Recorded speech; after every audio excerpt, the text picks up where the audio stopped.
카더라가 난무하는 세상, 그동안 밖으로 드러나지 않았던 취업의 비밀을 알려드립니다. 취업 비사. 취준생들의 답답한 속을 뻥 뚫어주고 취업에 관한 궁금증을 해결하기 위해 달려온 고민 해결사 두 분 모셨습니다. 이건 컨설턴트님, 김태성 컨설턴트님, 어서 오세요. 반갑습니다. 네. 자, 오늘도 조금 활약 부탁드리겠습니다. 네. 자, 바쁜 중에도 취업 비사의 꿀팁 전달은 계속됩니다. 자, 그럼 오늘의 카더라부터 알아보겠습니다. 오늘의 카더라는요, 군대에서 받은 표창 스펙이 될까? 입니다. 군대에서 받은 표창이에요. 저는 이제 결론부터 말씀드리면 네. 안 된다. 라고 일단 말씀드리겠습니다. 이제 뭐 일단 기본적으로 기업에서 지금 요즘 트렌드 자체가 수상 경력을 쓰는 란이 거의 없어요. 그래요? 네, 그래서 뭐 이거 표창장을 어필하려고 해봤자 자기소개서에다가 몇 줄 쓰는 정도, 혹은 면접에서 이제 어필하는 정도에서 끝날 가능성이 굉장히 높고, 그리고 제일 중요한 거는 이제 군대에서 근무관에 표창장을 받는 경우는 뭐 81mm 박격포를 잘 쐈다든지, 105mm 박격포를 잘 옮기고 다녔다든지 이런 건데, 이게 뭐 직무랑 얼마나 상관이 있겠습니까? 그래요? 네, 그래서 뭐 성실도의 지표로서 어느 정도 어필하는 측면이 있을 수는 있겠지만, 저는 기본적으로는 군대에서 받은 표창장은 큰 의미는 없다 말씀드리겠습니다. 개인적으로 포병 출신으로서 조금 안타깝네요. 105mm. 105mm이시구나. 예, 이거 좀 명중하고 이러면 표창장 받거든요. 알파 부대가 좀 많이 받았습니다. 예, 개인적으로 조금 아쉬운데. 아예 뭐 도움이 안 된다. 네, 맞습니다. 예, 그렇게 또 말씀해 주셨고. 김태성 컨설턴님도 조금. 예, 저도 같은 결론부터 생각입니다. 말씀드릴게요. 예. 예, 안 됩니다. 예, 안 되고요. 자, 그 뭐 혹시라도 네. 무전공비라도 생포했다면 모를까? 그거 제외하고는 쓰지 마세요. 그 정도의 어떤 공로는 좀 돼야 되고, 예. 뭐 대통령 표창까지 정도는 돼야 되는데, 군대에서 약간 뭐 사단장 배, 뭐 대대장 배 이런 거는 조금 애매하군요. 예, 족구 대회에 나가서 우승한 거 안 됩니까? 예, 스트라이커라도 안 됩니다. 그래요? 장기자랑 나가가지고 1등해서 포상휴가 받았다 뭐 이런 거 안 예, 됩니까? 그거는 뭐 이제 가족들한테 가서 하고 기업에서는 별로 관심이 없습니다. 그럼 지금 어쨌든 많은 분들이 군대 가서 조금 뭐 플러스 되는 요인 같은 건 아예 없습니까? 직군이랑 비슷한 거 있잖아요. 뭐 취사병으로서 활약을 했었다. 제가 약간 이제 복지관리병이었거든요. 흔히 PX병. 예, 그러면 약간 예. PX병 출신으로서 어떤 그 편의점이라던가 예. 대형 마트 쪽에 취직하는 데 좀 도움이 되지 않습니까? 그런 게 약간 있는 경우는 있어요. 네. 제 학생 중에서 보직이랑은 그렇죠. 그 LIG 넥스원이라는 회사를 쓴 친구가 있는데 네. 거기가 이제 무기 체계, 그러니까 유도 무기라든가 이런 것들을 굉장히 잘 하고 있는 그런 회사거든요. 네. 근데 이 친구가 군대에 가서 전공은 전자공학을 전공했고 군대 가서 공군에 가서 그런 무기 체계와 관련된 직접적 관련된 정비 그리고 운영 이런 것들을 했던 친구예요. 이 친구는 할만하죠. 그러니까 지금 어쨌든 결론적으로는 안 된다고 하지만 만에 하나 만약에 이제 군대에서도 수성병 쪽에서도 예. 정비병이나 이러면은 만약 관련 자동차 쪽이나 아니면 뭐 보니 뭐 카센트 정비업체 이쪽이랑은 조금 그래도 연관성이 있기 때문에 일말에 도움은 좀 되지 않을까. 그런 부분은 도움이 될 수 있습니다. 네, 약간 고무적인 그래도 이런 얘기를 좀 해줘야 돼요. 아예 안 된다 그러니까. 그럼 아예 이렇게 되면은 포 안 쏩니다. 아니 내가 이거 뭐 1등해도 뭐 아무 도움이 안 되는데. 이게 사실 군대 안에서도 이게 관련된 공모전들이 있는 경우가 간혹 있거든요. 그렇죠. 뭐 저 같은 경우도 사실 이제 군대 다닐 때 이제 국방경영 효율화 아이디어 공모전이라고 해가지고 국방부 장관상을 주는 공모전이 있었어요. 당시에 이제 그 공모전에 참가를 해가지고 뭘 제시를 했냐면, 이거 너무 이게 이름표 치는 거. 네. 오바로크라 그러죠. 네, 오바로크 해도 되는군요. 오바로크라고 하죠. 네. 근데 이제 오바로크의 비용이 너무 학생들한테 그리고 병사들한테 아깝다. 그런 것들 오바로크도 찍찍이로 바꾸자. 막 이런 것들에 대해서 찍찍이 아이디어 냈어요? 아이디어를 이제 제출을 했고 실제로 이제 적용이 되면서 이거 자연스럽게 이제. 부대마크 찍찍이 그럼 아이디어 냈어요? 근데 이제 뭐 저 때문에 되는지는 확신은 못합니다. 하지만 저는 덕분에 이제 국방부 표창을 받았고. 이제 그런 것들은 어떻게 보면은 사실 제가 이제 경영 지원이라든지 재무, 회계 쪽으로 지원한다라고 한다면 당연히 어필을 할 만한 내용이라고 저는 생각을 합니다. 그거는 중요한 거는 표창장 그 자체보다는 무엇을 통해서 취득을 했는지가 더 포커스를 둬야 되는 부분이 있다. 어쨌든 자기 개발에는 도움이 되니 그 안에서 그 상 자체로만으로는 도움이 안 될 수 있지만 그걸 함으로써 내가 얻는 자기 개발, 내 성장에 도움이 될 수 있으니 뭐 적극적으로 그래도 응모나 이런 거 좀 할 필요가 있겠네요. 네, 맞습니다. 그리고 또 네, 열심히 하면 지원할 수 있잖아요. 네. 우리 국군 장병 여러분들 힘내시길 바라겠습니다. 제가 끌어냈습니다. 도움이 됩니다. 네. 이게 그냥 카더라로 돼버리면 좀 힘 빠질 수 있습니다. 아, 네. 그러네. 제가 굉장히 미안할 뻔했는데 잘 이끌어주셨습니다. 너무 잔인하게 안 됩니다 그러면. 혹시라도 지금 준비하고 있는데 예. 너무 좀 사기가 떨어질 수 있으니까 예. 대한민국 국군 장병 여러분 힘내시길 바라겠습니다. 네. 자 그러면 군대에서의 경험을 자소서에 쓰거나 면접에서 말하는 거 이런 건 어때요? 아, 이거는 제가 군대에서요. 그냥 뭐 어디 뭐 간첩이라든가 뭐 이런 거.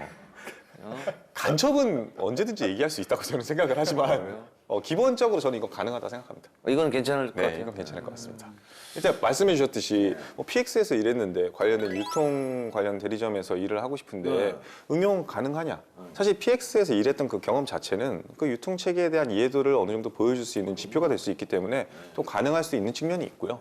반대로 얘기했을 때 방금 이제 뭐 그런 정비병이라든지 수송병 같은 것들은 관련 직무라든지 그런 회사에 취직을 할 때는 당연히 어필할 수 있는 부분들이 존재하겠죠. 그렇죠. 근데 다만 주의하실 점 한 가지가 있어요.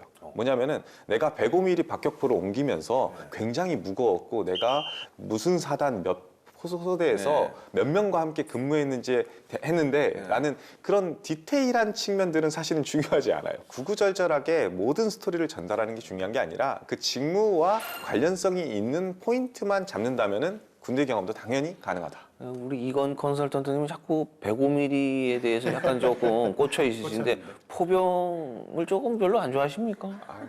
제가 포병 출신으로서 제가 105mm 출신이거든요. 아, 무겁죠. 고생 많이 합니다. 고생 많이 하시죠. 일말에 좀 도움이 된다고 말씀해 주십시오. 지금. 아, 이게 고생 많이 하시거든요.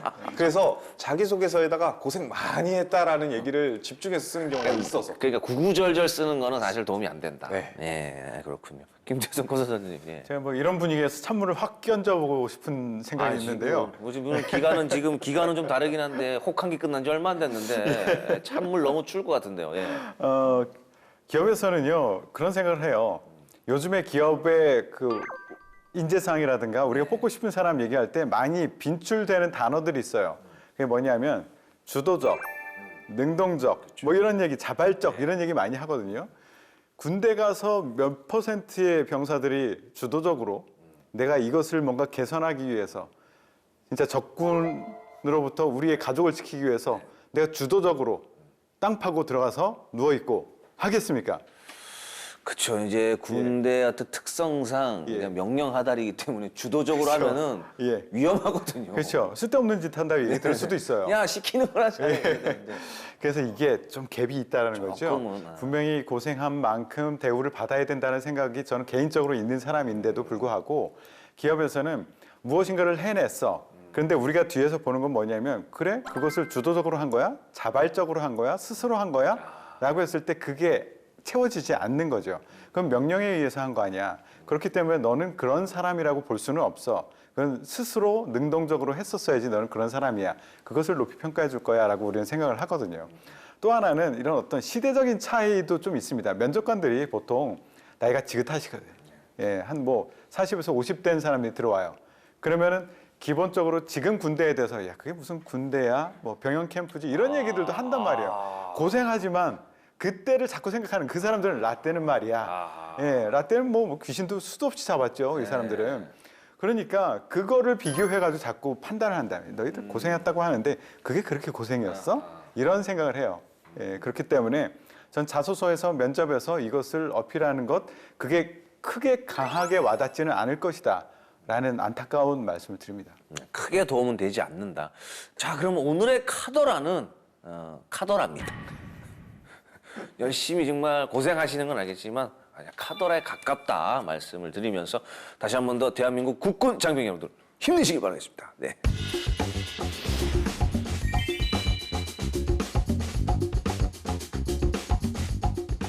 자, 그럼 오늘의 주제 바로 알아보겠습니다. 취업 공백기 어찌하오리까? 자, 오늘의 주제 취업 공백기 어찌하오리까 좀 탄식이 좀 느껴지는데요. 쉬지 않고 열심히 꾸준히 취업 준비를 해도 어쩔 수 없이 이제 생기게 되는 게 취업 공백기. 취업 공백기인데 이 취업 공백기 취준생들이 고민을 좀 많이 한다고 합니다. 실제로 어떻습니까? 굉장히 많이 하죠. 이거는 사실은 어쩔 수 없는 것 같습니다. 왜냐하면은 보여지는 면이 없어져 버리니까 내가 바뀐 게 없다라는 생각을 가장 많이 하는 것 같아요. 그리고 특히나 이제 뭐 취업 컨설팅 같은 거 이런 거 할 때 사실은 저희한테 효율적인 질문은 뭐 이 직무를 준비하는데 어떤 게 도움이 될까요? 라든지 내가 지원 동기를 이렇게 얘기할 건데 이게 과연 합리적인 지원 동기일까요? 라는 질문이 훨씬 더 합리적이고 저희도 컨설팅 해주기 좀 수월한 부분이거든요. 근데 저 아무것도 안 하고 2년 지났어요. 어떻게 해요? 이런 질문들 하는 친구들 간혹 많이 발생하거든요. 그래서 이런 것들이 사실은 가슴이 아프기도 하지만 한편으로는 이 공백기에 대한 우려사항이 점점 더 커지고 있구나라는 생각이 들어요. 예, 이 공백기가 기업 취업에 있어서 부정적인 영향을 미치지 않을까라는 막연한 부담감, 걱정 많이 있습니다. 사실입니다.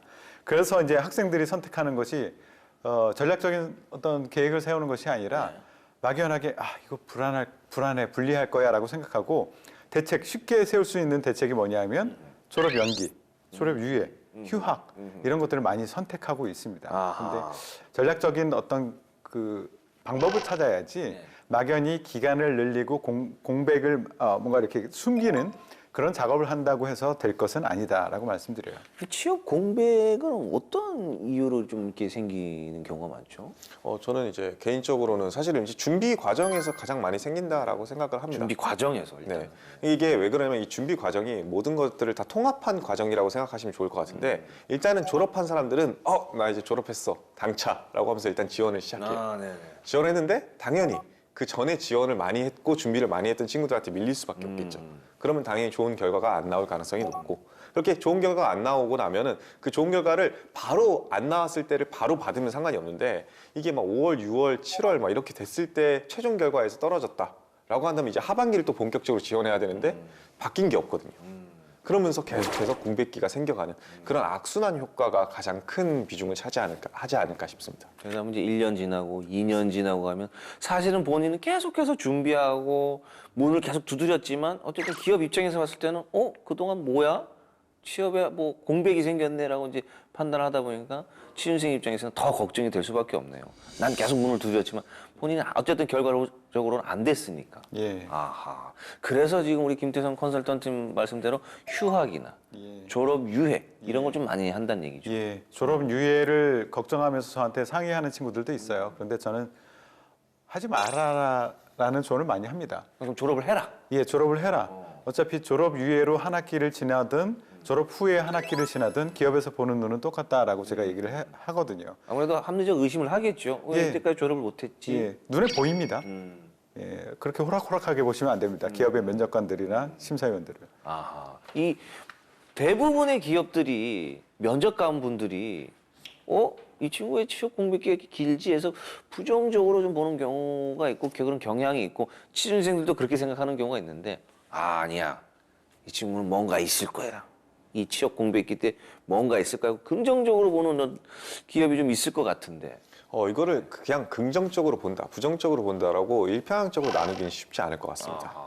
그렇기 때문에 기본적으로 긍정적으로 본다는 거는 이제 면접관 입장에서 긍정적으로 바라본다가 아니라 취준생 입장에서 긍정적으로 만들어야 될 필요성이 더 크다고 저는 생각을 합니다. 반대로요? 네. 그래서 이제 공백기라는 게 이게 비어있는 시간으로 안 만들고 이 직무 관련돼서 어느 정도의 노력도를 보여줄 수 있는 시간으로 면접관한테 어필을 하고 그와 관련돼 가지고 면접관이 당위성을 충분히 인정하고 수긍을 한다라고 한다면 그것만으로도 충분히 긍정적인 시선으로 면접관들 입장에서는 변화할 수 있겠죠. 그러니까 취준생 입장에서 내 취업 공백기는 그냥 쉬지 않았다라는 걸 계속해서 어필을 해야 면접관들도 그렇구만 해서 긍정적으로 바라보는 거지 단순히 기업 쪽에서는 취업 공백기를 긍정적으로 보는 경향이 없군요, 일단. 네, 맞습니다. 그래서 이제 관련돼 가지고 직무 노력이라는 건 뭐 자격증부터 시작해서 뭐 스터디라든지 아니면 아르바이트라든지 여러 영역들이 있을 수 있거든요. 그래서 그런 부분들에 대한 노력도를 여러분들이 공백기로서 그냥 단순히 저 쉬었어요, 히키코모리였습니다. 이런 얘기로 접근하시지만 않으면 충분히 긍정적으로 소화해낼 수 있습니다. 사실 뭐 저희도 다 특수직이기 때문에 뭐 TV에 안 나오고 이러면 뭐 사실 공백이지만 반대로 얘기하면 또 재충전의 시기를 갖고 뭐 새로운 캐릭터를 준비한다거나 뭐 이런 얘기를 하는데 그때 이제 결과물을 내놨을 때 그렇구만 이렇게 생각하듯이 쉬지 않고 뭔가 계속해서 자기 개발이 좀 필요한 거네요. 맞습니다. 반대로 그러면은 대부분의 기업들이 부정적으로 지금 생각을 하는 거잖아요. 취업 공백기를. 취준생 입장에서 좀 많이 억울하겠네요. 나는 좀 사실 놀고 있는 게 아닌데 보통은 어떻게 생각합니까? 취업 공백기를. 기업 전반적으로 부정적으로 보는 건 맞는데요. 아까 얘기했듯이 그냥 단순히 기간만을 가지고 생각하지는 않습니다. 그러니까 조사 결과를 제가 보면은 특별한 이유 없이 공백기를 가졌을 때 이때 부정적으로 본다라고 63.5%가 답을 했어요. 그거는 뭐. 예. 그리고 두 번째는 공백 사유를 감추려고 할 때. 예. 그거는 그때 뭔가 정확하게 내가 직무를 위해서 이 기업을 위해서 무엇인가를 준비했다. 내가 나의 역량을 쌓기 위해서 무엇인가를 했다라는 얘기를 할 수 없을 때 감추려고 하겠죠. 네. 예. 그럴 때도 52.8%가 부정적으로 본다. 또 하나는 공백기 때 내용을 오히려 반대로 부풀릴 때. 기업에서는 알거든요. 뭐 딱 단순 보면 알바 아는데. 했을 때, 뭐 했을 때 대충 이 정도 일을 했겠구나라고 생각하는데 거의 뭐 한 기업을 먹여 살린 친구도 있고 말만 들으면 거의 전 인류를 구할 것 같은 친구들도 있어요. 공백기 때. 예, 네. 그렇게 부풀리는 것에 대해서 부정적으로 보겠죠. 그리고 또 하나는 취업 목표를 자주 바꿨을 때, 나 이거 할래. 막 그 카페 같은 데서 알바하면서 이쪽에서 일할래. 하다가 갑자기 공장에 가서 일하고, 그러다가 또 마트 가서 일하고, 이러던 친구들, 정확한 목표 의식이 없이 뭔가 계속 목표를 바꾼 듯한 모습이 보일 때 이것을 이제 별로 부정적으로 본다라고 27.9%가 대답을 했고요. 또 지원 직무와 관계없는 일을 했을 때 이제 결정이 딱 됐지. 기업과 직무에 대해서 결정이 됐는데 내가 지원한 기업과 직무와 전혀 상관없는 곳에 가서 엄청 열심히 일했어. 그렇지만 우리는 그것을 긍정적으로 보지는 않는다라고 얘기하고 있습니다. 뭐 당신이 무슨 일을 하고 취업 공백기를 쉬지 않고 일은 했지만 사실 예. 우리 기업에서 원하는 일이 한 게 아니기 때문에 예. 어떻게 보면 기업 입장에서 그냥 공백기군요. 예, 그렇죠.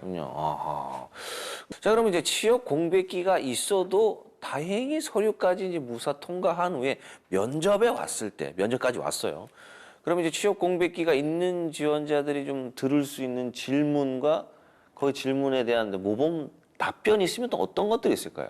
어떻게 이제 와가지고 근데 전에 공백이 좀 있었네? 이런 질문을 받았을 때는 어떤 보통 이제 뭐 공백이 있었네요라고 이렇게 대놓고 질문하는 경우는 사실 거의 없고요. 어떻게 그럼 질문합니까? 네, 이제 좀 돌려서 돌려가기식으로 물어보는 경우가 많습니다. 그래서 뭐 또 왔네요. 지난번에 지원했었는데 혹시 뭐 그때랑 지금이랑 뭐 바뀐 거는 없나요? 라는 질문이라든지 아니면 뭐 졸업 이후에 좀 무엇을 했는지 좀 얘기해 주시겠어요? 라고 하면서 뭔가 졸업과 지금 지원 간의 거리가 좀 격차가 있어 보인다든지 아니면은 그냥 대학 생활이 남들보다 조금 더 길었네요?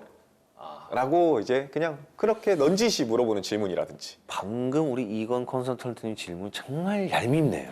네. 약간 고개를 약간 이렇게 해가지고 좀 길었네요. 근데 이게 어쩔 수 없이 이제 면접관들 입장에서는 사실 이제 취준생들한테 좋은 이미지로 굳어야 되는 그런 필요성이 있기 때문에 좋게 좋게 질문을 합니다.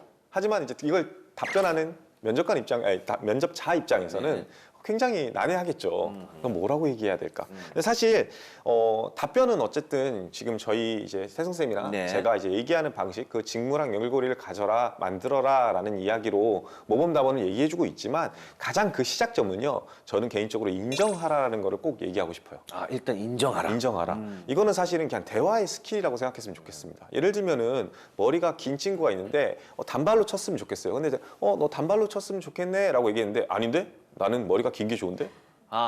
이렇게 하면은 그 친구는 이렇게 하고 뻘쭘하죠, 민망하죠. 네, 민망해질 수밖에 없거든요. 면접관이 공백기가 있네요. 뭐 졸업이 남들보다 조금 늦은 것 같네요라고 했는데 아닌데요?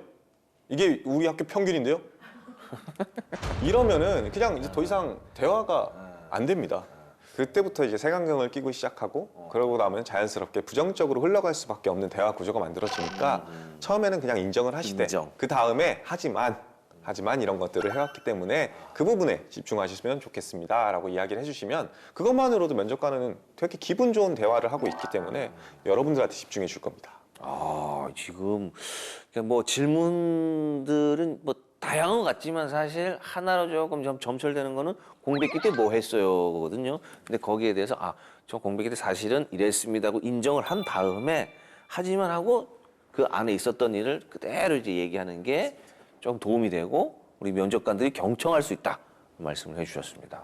우리 김태성 컨설턴트님은 좀 꿀팁 없습니까? 예, 저는 항상 이 방송을 하면서 나만 나쁜 사람인가라는 생각을 하게 되거든요. 우리 김태성 컨설턴트님은 어떤 식으로 질문합니까? 제가 봤을 때 그냥 대놓고 질문할 것 예, 같아요. 맞습니다. 뭐 했어? 이런 예, 식으로. 예, 맞습니다.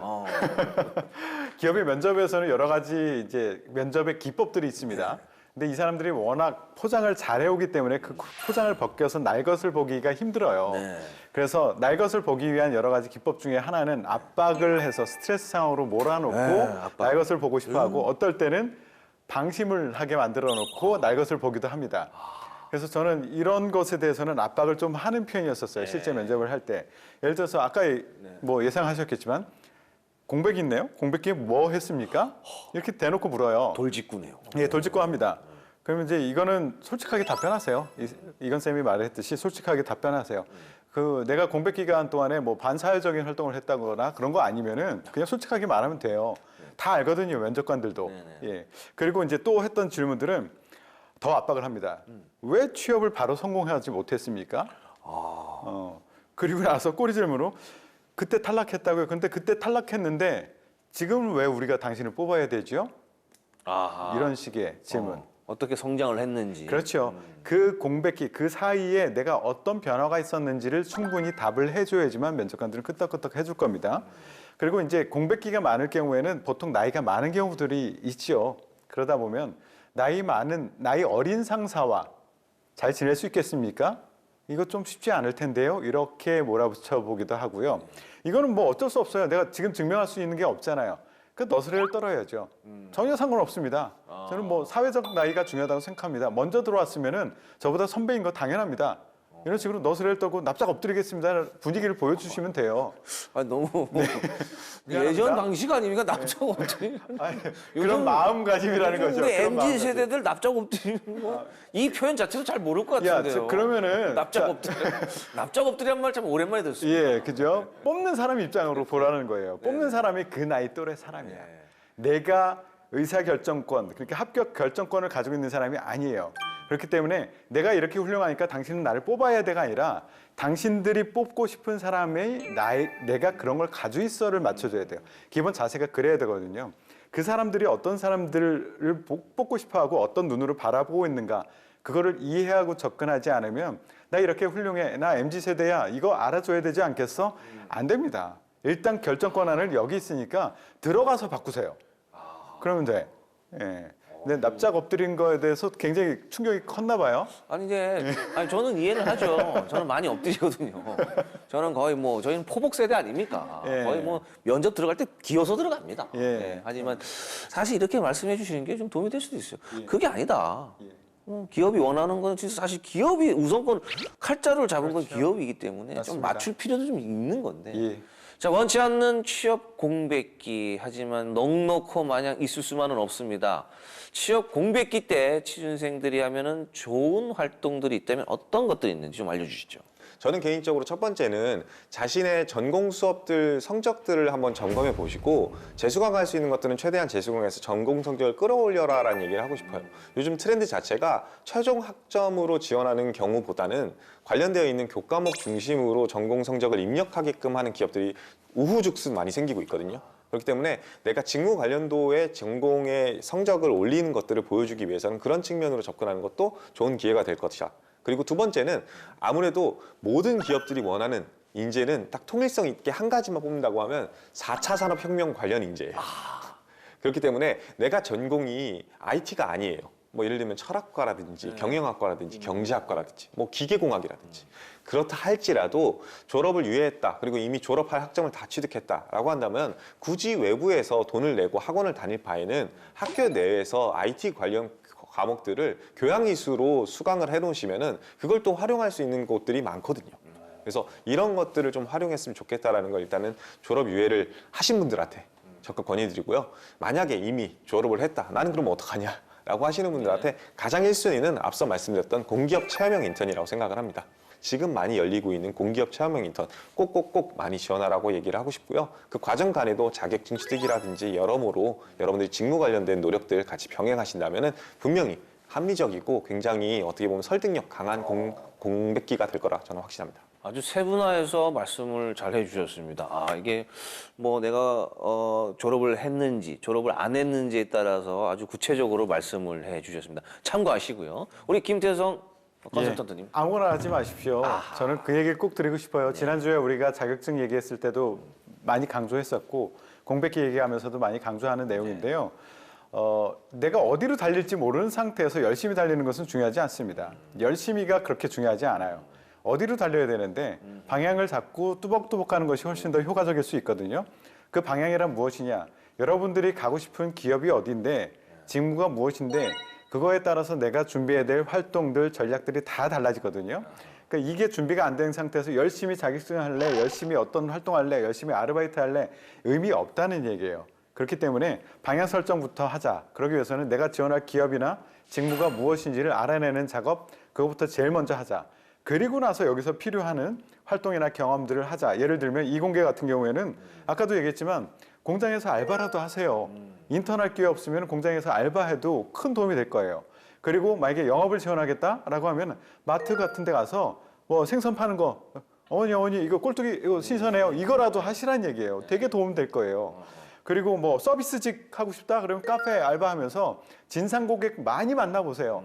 말도 안 되는 진상 고객 만나고 마음 상해보고 그걸 또 해결해보고 이것이 여러분들 취업에 굉장히 큰 도움이 될 겁니다. 1차적으로 방향 설정, 두 번째는 관련된 경험 많이 쌓도록 노력을 하시면 되겠습니다. 아, 목적지를 설정하고 목표를 설정한 다음에 거기에 예. 이제 좀 파생된 예. 있던 그런 일들, 알바라던가 예. 뭐 인턴이라든가 이런 걸 조금 많이 해라. 예. 아, 목표 설정이 중요하다. 예. 알겠습니다. 자, 지금까지 두 분과 함께 취준생들의 가장 큰 고민인 취업 공백기에 대해서 이야기를 나눠봤는데요. 취준생들의 불안감이 조금은 해소가 되었으면 합니다. 자, 오늘 함께 해주신 두 분 감사합니다.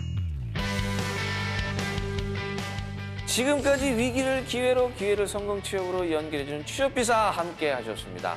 취준생 여러분, 성공 취업하시길 바라겠습니다. 그럼 안녕!